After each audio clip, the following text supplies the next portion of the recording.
Graça e paz, estamos felizes por mais essa oportunidade que Deus está nos dando de transmitir algo da parte dele. Acordamos pela manhã, nesse dia 17 de setembro de 2018, e começamos então o nosso devocional a Deus, e Ele colocou em nosso coração um texto que se encontra no livro de Salmos, de número 133.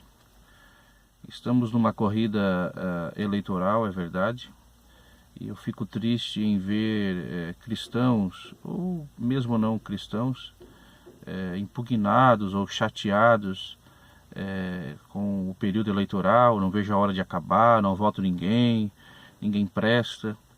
Mas espera aí, nós temos a oportunidade em nossas mãos de lutarmos pelos ideais, né? Nós cristãos que temos os princípios bíblicos, né?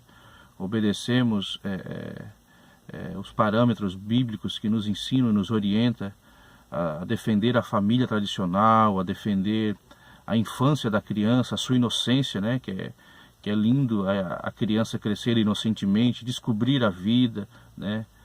Através da sua inocência, descobrir o certo e o errado, com a orientação sadia dos pais e da escola e assim por diante.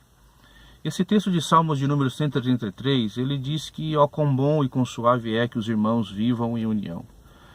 É triste informar que a maioria das pessoas que ficam então a conclamar, que não aceitam ou ficam horrorizados com esse período eleitoral, que ficam chateados, impugnados e que não vê a hora de acabar, são pessoas que eles não lêem a Bíblia, ou até mesmo lêem, mas somente versículos que atraem a sua própria linha de pensamento. Então, se a Bíblia ela não me confrontar, então eu não preciso ler a Bíblia.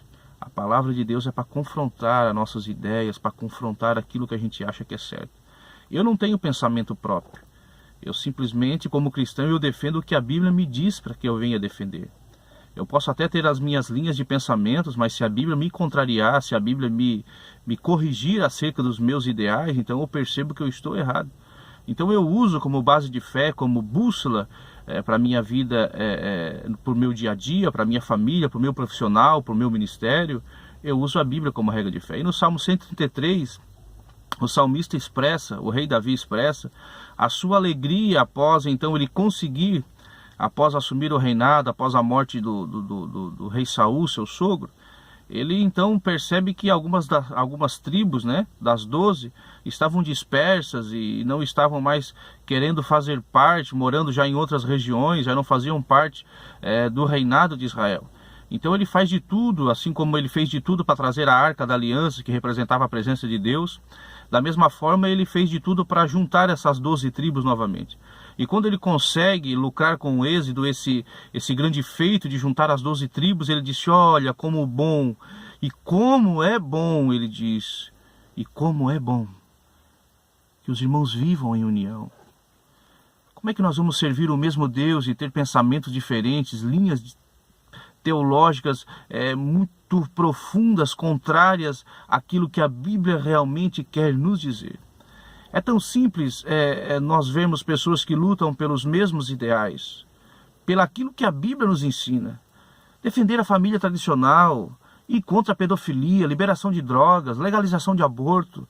São coisas simples, mas primordiais para uma sociedade forte. Você sabe por que Satanás luta contra a sociedade? Você sabe por que Satanás tenta implantar a pedofilia como uma doença? Você sabe por que Satanás tenta legalizar as drogas? Você sabe por que Satanás tenta deixar a sociedade desprotegida dos homens maus? Por quê?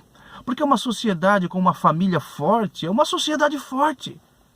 Um país que preza pela família tradicional é um país forte.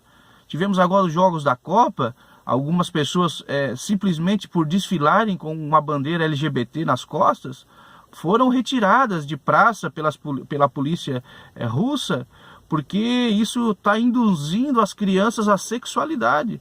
Então você vê o que era a Rússia e o que é a Rússia hoje. São princípios básicos, mas fundamentais para uma sociedade forte.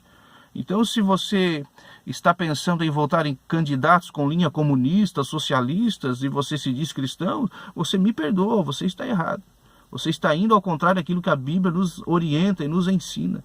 Tem a capacidade de lutar a favor da família, a deixar o partidarismo de lado, pessoas que defendem a sigla partidária, que têm os seus políticos prediletos e estão acima do Evangelho, estão contradizendo as Escrituras Sagradas, mas você não baixa a guarda porque é o seu partido, porque você é coligado, porque é o seu candidato, e porque você isso, porque você aquilo. A gente vê pessoas dizendo, mas foi bom quando fulano estava no poder. Pô, mas ele saiu de linha, ele perdeu o rumo da situação, o controle da situação. O país está vivendo um caos, o país está vivendo momentos difíceis em todas as áreas sociais, em todas as áreas familiares, na segurança, na educação, na saúde. Está tudo perdido. Um pega dinheiro da merenda, outro pega dinheiro da educação, o outro faz licitações para poder se sobressair com ganhos, com a empreiteira que assume então a responsabilidade de conduzir a construção que será feita, seja ponte, seja uma escola, um hospital ou coisa parecida. A gente vê só políticos querendo se sobressair em cima de ganhos ilícitos. Então que nós venhamos nos alegrar como salmista. Ó, quão bom e quão suave é que os irmãos vivam em união. E para nós termos esse mesmo sentimento que Davi teve, de dizer e de frisar essa escrita, que é bom que os irmãos vivam em união, mas Davi teve que lutar primeiro. Davi teve que convencer as pessoas do seu erro, Davi teve que convencer elas a viverem realmente em união, abalizados num só propósito: amar a Deus sobre todas as coisas e o próximo como a mim mesmo, me afastando do mal, para que as bênçãos de Deus venham sobre a minha vida, a minha família, o meu estado, o meu país. Deus abençoe a todos, um forte abraço do vosso amigo em Cristo, pastor Daniel Costa.